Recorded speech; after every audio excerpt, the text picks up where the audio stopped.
everyone, it's QuickyBaby and welcome back to World of Tanks, and today I've got a full tank review for you on the Char Murat. This is the Tier 9 French premium medium tank that many people have been waiting for. Is it a Bourrasque? Is it a Char Future 4 in a premium form? That's what I'm going to let you know today. You're going to be able to get your hands on this if you're able to complete a special battle pass starting on Thursday and pony up 3,500 gold for the premium version of it. It is part of a collaboration with Peaky Blinders, a British TV show that's quite famous. You're going to be able to get your hands on this in a special 3D style called the Fighting Tommy. But none of that really matters if the tank sucks. And so let's see how the Char Murat stacks up to some of its competition. I'm going to be comparing it to the UDES 3.3 and also the Char Future 4.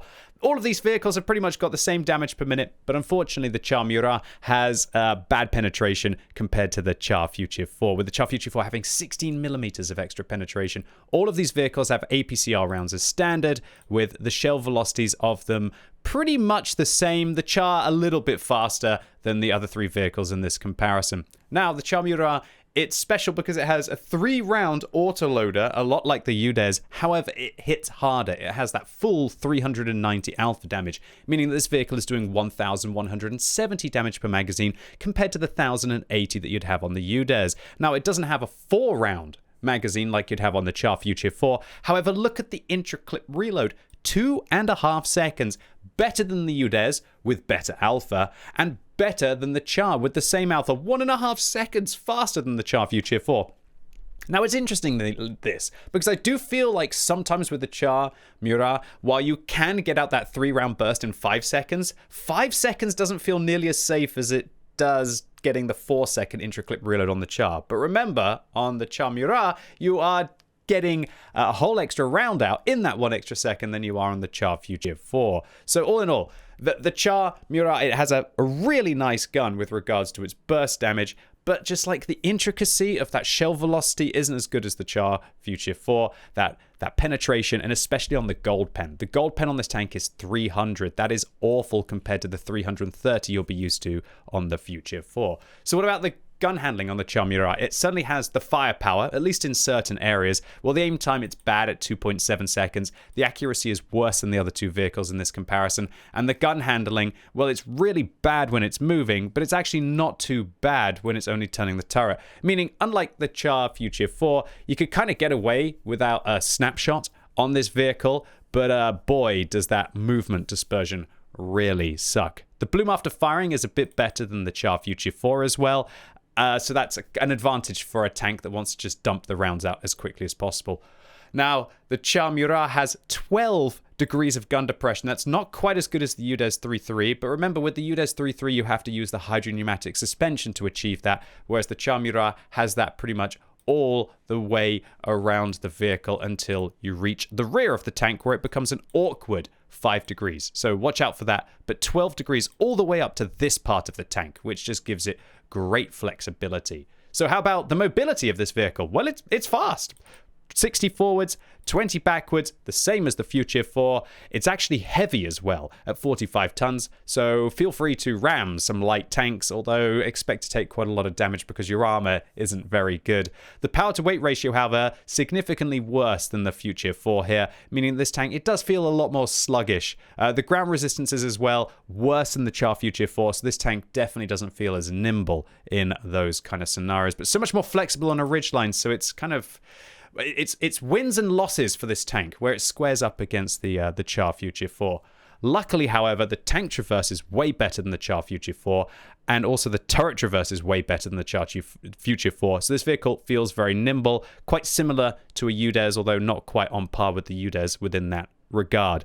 So how about the armor? That's one of the things that's pretty okay about the Char Future 4, is that its armor is nice. It's got about 200 millimeters of effective turret armor in its hull armor. It can pull off some miracle ricochets. Well, with the Char Murat, the armor isn't quite so good. You've got kind of like 70 millimeters on the lower plate, but let's be honest, that's trash from pretty much every angle apart from this. The upper hull is 35 millimeters, meaning it's going to be overmatched by 106 millimeter caliber guns. But you know what? You can pull off some miracle bounces. Funny enough, when you're using all your gun depression, the upper plate doesn't matter anyway. The side armor gets overmatched by 91 millimeter caliber guns, although you will be able to pull off some funky ricochets from this part of the vehicle. Now, one thing that is nice is this turret, actually. 150 millimeters of spaced armor will protect you from HE, unlike some other French autoloaders. But look what happens as soon as you go past this 150 millimeters of side armor and the 70 millimeters of space protection. It's 300 all along here, 300 to like 280 all along here. So that means when you are using your gun depression on this vehicle, the turret, the mantler isn't great, but you do get these wonderful awkward bounces from your opponents. And I would go and sit in front of quite a few vehicles and try and pressure them in that scenario. Keep in mind, to be able to get 12 degrees of gun depression on this tank, that the top of it has to raise up, and that's only 20 millimeters thick. So if you get a shot on that, especially from the side with HE, you will obliterate the Char Murat. Interestingly, I should make a mention to the fact this has got 2 sets of double tracks, but they literally have absolutely no relevance for this tank that I've been able to figure out so far. I wonder if Wargaming should have made this the first reserve track medium. That would have been quite exciting, but I'm not sure this vehicle needs to be any better. Hit points wise, this vehicle doesn't have quite as many as the Char Future 4, but it's a little bit better than the UDES. And one thing that's nice on this tank is the view range. 390 means that you don't need coated optics. You could get by with vents on this tank, unlike the Char Future 4, which definitely needs coated optics unless you're using Bond vents on that vehicle. But unfortunately, the camo rating, this is a big boy chonker, as you will have seen here with that 3D model. It's a big boy, and the camo is only 10 while it's moving, which is 20% worse than the Char Future 4 and like 25% worse than the UDES. And that can affect how sneaky this vehicle can be. So crew-wise, this vehicle will work well with your Batchat crew, for example. I'll recommend some crew skills now. On your commander, I'll take Brothers, Repairs, Concealment, Recon, Emergency, and Coordination. For your radio operator, take Situational Awareness, Jamming, and Firefighting on this tank. If you don't use premium consumables, then maybe take Communications Expert instead of the Firefighting. On your gunner, I'd recommend Brothers, Repairs, Concealment, Designated Target, Armorer, and I'm going to be using Deadeye, although some of you might even want to go as far as Concentration on this tank to kind of like set up that perfect ambush and to have that better accuracy. You could take Snapshot as well, but I did highlight this as 0.08 gun handling when it's turning the turrets, so that's very good. For your loader skills, I'd take Intuition so you can switch between the AP and the heat depending on the target. Ammo tuning, and I'm going to take Perfect Charge on this vehicle because Adrenaline Rush and Close Quarters Combat doesn't really matter. You can always reload for a little bit longer on this vehicle and control the distance. Just be careful with safe stowage though. On your driver, Brothers, Repairs, Concealment, Off-Road Driving to improve those bad terrain resistances on your soft terrain. Engineer to give you a little bit of extra speed and smooth ride, but if you're crazy, then you could drop one of those to take Controlled Impact on this tank. For equipment, I think it's real simple. I would go with a turbo or an experimental turbo with vents and vert stabs on this tank. And that, with a premium consumable and good crew skills, will give you enough view range. If you're not using a premium consumable, you might want to drop one of those modules to use coated optics on this vehicle so you can at least spot at decent distances. My second build on this tank will be using vents, which again replace with coated optics if you don't have a good crew and you don't have a premium consumable, with vision system and exhaust, and that will give this thing 33% camo while moving. It's not amazing, but it's enough to be able to still work on those bushy maps and not just get completely outspotted by light tanks. For your field mods, I would take the module durability increase on this tank, the accuracy improvement, I'll take the camo rating, I'll take a scouting slot to improve that vision system, or improve the vents on your first build. And for the final field mod, this vehicle with its low intra-clip reload needs the aiming time improvement, it needs the bloom after firing improvement so you can get the mag out quickly, which is interesting because on the Char Future 4 I kind of go the other way because of that long intra-clip reload and that big mag. But this one's, it's got a smaller mag, it reloads that smaller mag faster, and so you can sacrifice that 5% extra reload to really specialize with what this vehicle is meant to do, and that is dump out 1,170 damage in 5 seconds. So without further ado, let's see what the Char Murat is capable of on the battlefield. So firstly, I'm going to be defending in an assault in a nice matchup. And where am I going to go? Well, firstly, I'm going to take the vision system exhaust build because I believe that controlling the view range against my opponents and that little bit of extra camo will be important. Now, it does suck to not have the turbo for going into the position that I want to. And yeah, without the vert stabs, this thing's bloom after firing. Well, you just have to judge in the gameplay. But I think one of the strong things for me about the Char Future 4 and also the Char Murat is that when you drop the vert stabs and you just focus on like vents with vision control, these things, they just feel so hard to catch and also very deadly. Talk about deadly, I was really wanting to use the gun on this thing, really wanting to start to let rip. This is some of the better burst damage in World of Tanks. It's kind of even more than a Progetto 65 when you think about that, right? It is like a bat chat, basically. It's like a 3-round bat chat, although it doesn't have the pen, and it definitely doesn't have the gun handling like what the bat chat has these days. Funnily enough, the gun handling on this tank kind of feels like an unbuffed bat chat. I was really surprised I got spotted there, but maybe the Skoda catches me, and then unfortunately that Steherwaffenträger gives me a parting gift of exactly average alpha damage. Okay, mate, I'll remember that one, Steherwaffenträger. Let's see if I can manage to get you later on. So just get an idea of what the gun handling feels like on this tank. It's definitely not ideal, but it's not terrible. But remember, I'm not using vert stabs here, so your mileage may vary. But oh yeah, just stop for me. That is a lot of damage for a tier 9 medium tank, boys and girls. And remember, this is a premium medium tank, unlike the Char Future 4, which is a reward vehicle and won't make you extra credits. All of those juicy AP rounds going in. Oh, yes. Love it, love it, love it. So, full disclosure, the Char Future 4 is one of my favorite tanks in the game. It's one of the tanks that I do very well in, actually. Better than my my average performance compared to the rest of the player base. And I like the UDES 3.3 as well. So it should go without saying that you can see that without the vert stabs, I have to aim for probably an extra half a second there, even with sitting completely still. So do keep that in mind, that the vert stabs and that final field mod very useful on this vehicle. But yeah, I love the Char Future 4 and I love the UDES 3.3. UDES 3.3 instantly became one of my preferred premium tanks to play. I just love the gun depression. I love the way that gun feels. I love bursting out that damage. And the Char Murat has higher alpha, better intra-clip reload, and nearly as much gun depression and doesn't have to faff about with a hydro pneumatic suspension. And I was just hoping, come on E50, just reverse for me and I'll come around the corner. Why do the dirty work myself when I've got a wonderful line of guns behind me who are going to finish off that E50? And I can keep some of my hit points maybe against some of the TDs that might be sneaking up there. So I took a look at the hit points. I looked that we were down like 2,000-3,000, and I thought to myself, to all intents and purposes, we're going to lose the northern flank. So instead, I'm going to make my way in, and I'm actually going to get a bit of a surprise, and that is, there's a tier 8 light tank above here. They ricochet off me, and oh, just dream mag, right? Dream mag. Now, that was a little lucky. If it had been a Lorraine up there, I would have lost pretty much all of my hit points, and if the Lorraine hit all of their shells, I would be out. But I feel like in these kind of situations, if I hadn't gone in, we would have been down like maybe 4,000 hit points in that scenario, and even on kills.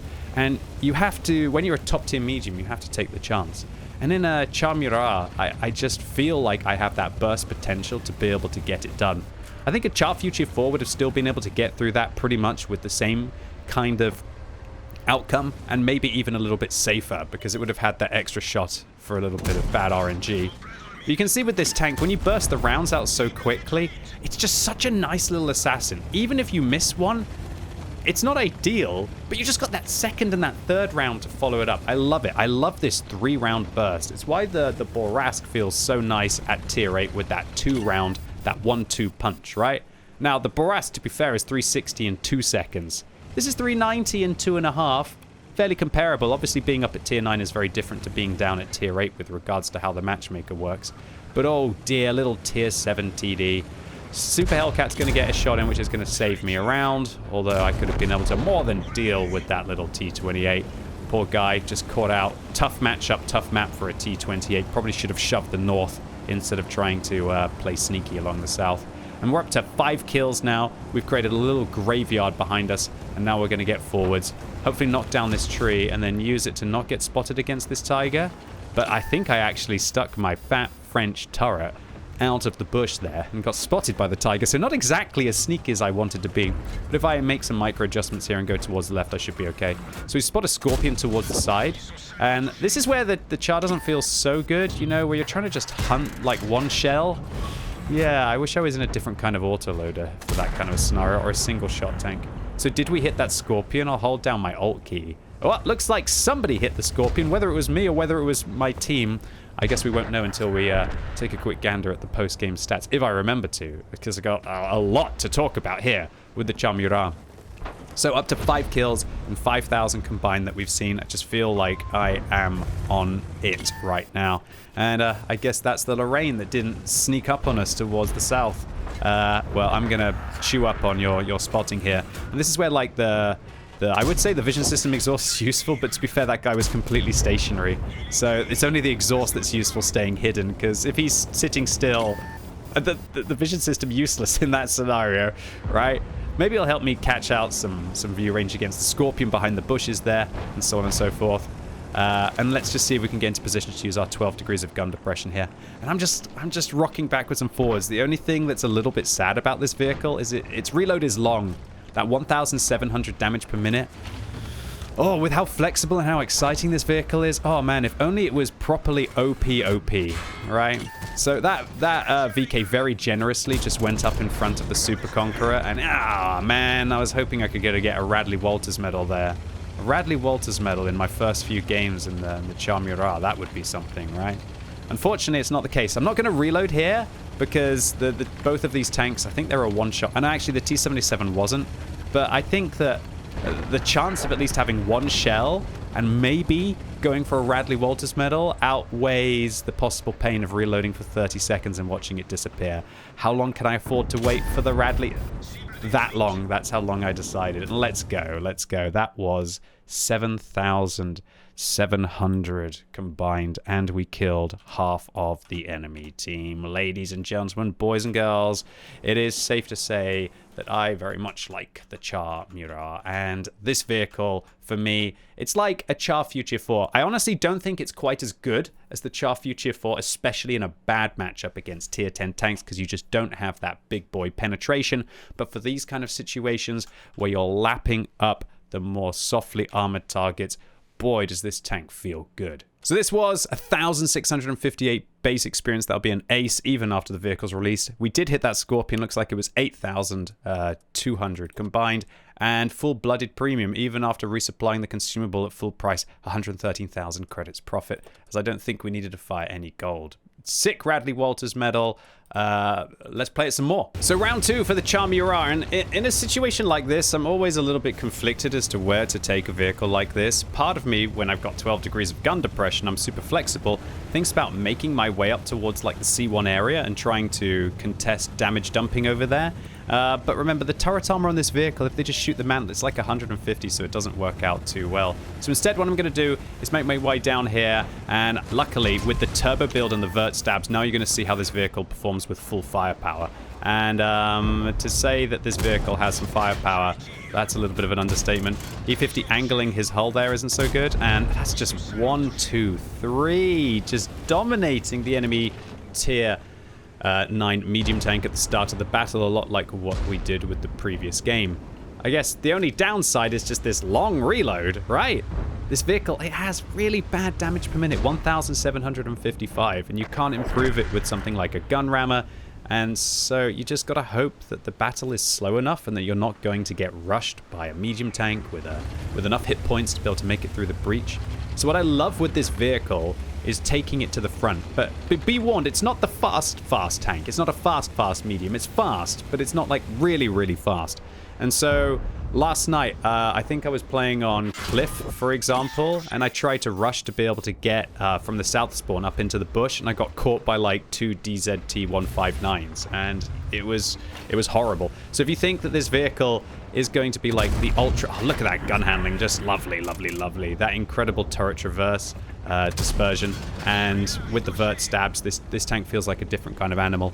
So I'd probably use this combat build for about half the maps, maybe slightly more than half the maps, depending on your playstyle. And I'd use the vision control build with the vision system and the exhaust for the other half. But man, this thing's gun handling. As long as you're not moving, it's very decent. And that's why smooth ride can be very useful for this vehicle. The question is do I want to put a level 3 experimental turbo on this tank? Man, it could do very well with a level 3 experimental turbo with the vert stabs. But, let's go, we're just putting in all our shots. To say that I was hyped to play this tank, again, an understatement. It's just my kind of vehicle. You give me gun depression, you give me some burst damage, you give me some flexibility with that gun depression to be able to do that damage, and enough camo rating, and enough mobility to be able to control the engagement, and I am down, absolutely down for this vehicle. So I guess I should come to some kind of a conclusion all in all about this vehicle as well. Do I think that it's going to be outrageously OP? No, I don't think it's going to be outrageously OP. It'll be an annoying tank to get dumped on. But there are some quite significant problems with the vehicle. That penetration 248, it's not bad for a tier 9, but it's not Char Future 4, right? That gold pen as well, 300? When you're fighting against those tier 10s, there will be tanks that you can just no longer be able to get through like a Char Future 4 can. Don't think you can dump at an IS-7 and just go through every single time like a Char Future 4 can, or an E100 turret, that you're going to struggle there as well. There's a lot of issues that you're going to have with the penetration on this tank. Also, there'll just be some situations where you just don't feel like you have enough camo rating to be able to contest the lights. There were quite a few times that I played this tank where light tanks just made fun of me, because even with a vision system exhaust, I still can't get within 10% of the camo rating that they have on the move. And in a game of vision and the margins there, let's just stop talking about vision and margins, because did we really just clap out like 1,200 damage nearly against an 80-15? That was disgusting. And man, this tank, those spicy mags, they feel amazing. They really do. 1,170 damage in 5 seconds. Are there any tier 10 medium tank autoloaders that have a magazine that's like this? Let's think about it. The Batchat has 5, the TVP has 4. To be fair, the TVP can deliver those 4 in like 4.5 seconds. Oh, that was a bit of a whiff. Server reticle there, I think, a bit of an issue. I've been having a little bit of problem with my connection to the server recently with everybody playing maneuvers and whatnot. But luckily my team punished that T-34 too, and he doesn't seem to think that I'm reloading. But also, if I just go here, then the 274A is going to go after him, and I say thanks. But I digress. What was I saying? Yeah, medium tank wise, those are really like the auto-loading medium tanks. And the Progetto is like 4 rounds with 2.5 with 360. So this thing's burst potential, it's up there as one of the most dangerous auto-loaders in the game. And unlike the Borask, where you have 720, it just doesn't feel even close to what this thing can achieve with that 3 round. And it feels like such a nice sweet spot. 3 rounds feels like it's enough to get the job done. And 5 seconds intra-clip between your first shot, well, not intra-clip, but 5 seconds between your first shot and your third shot on this tank also feels like a bit of a sweet spot. It doesn't feel quite enough time for your opponents to react, or at least it doesn't give enough time for most mediums to shoot you more than once, right? Unless it's a K91, I guess. But let's go. Hello there, AT60. I've still got heat rounds loaded, which is actually going to help me. Do we hit that AT60 again? We'll have to see when he appears, if he's going to appear on less than about 1/3 of his hit points. And the other issue that this vehicle has, as I said, with those light tanks, it's just big. If it gets caught out, it does get punished. And the turret armor on this tank, it's usable in some situations, but it's not as if this is like the new all-purpose go hull down everywhere and just get everything done. So I'm thinking about sitting here and going after this T103, but I also realize that if I get caught here, I'm not going to be able to provide any more assistance to my team. So the Boras gets spotted on the way up. Luckily, the Boras doesn't seem to want to go after me. The Let Stridsfordon manages to get me, And I'm just going to hopefully plow up and not get hit by the let one more time so I can be able to go after these vehicles. Looks like I did hit the AAT 60, and unfortunately the ridgeline looks like it catches a little bit of my shell there. I don't manage to hit my shot, but I'm going to hit the E50 once. He's going to hit me. We're going to put one more shell in, and then we're going to reverse down the slope to hopefully get one more mag in before the game is done. So what were the downsides of the Char here? Oof. The downsides of the Char here were that we just didn't really have enough camo to be ultra sneaky. We kind of got caught out a couple of times. And it's the DPM.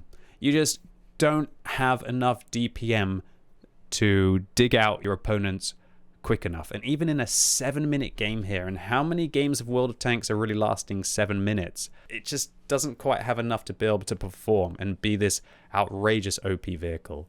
So, all in all, for the Char Murat, I really like this tank. It's just up my playstyle. Love it, love it, love it. This is what I like to play in World of Tanks. This is instantly going to become one of my preferred premium mediums to play. However, your mileage may vary. If you don't have a good knowledge of the maps and the early positions that you need to take, or the amount of gun depression you need to be able to use them, and if you don't have a very good knowledge of your opponent's camo capabilities, their spotting capabilities, and you're not willing to sacrifice the gun handling on this vehicle to work that vision system exhaust, you will very much struggle against light tanks and medium tanks who set their vehicle up in a better way for out spotting you.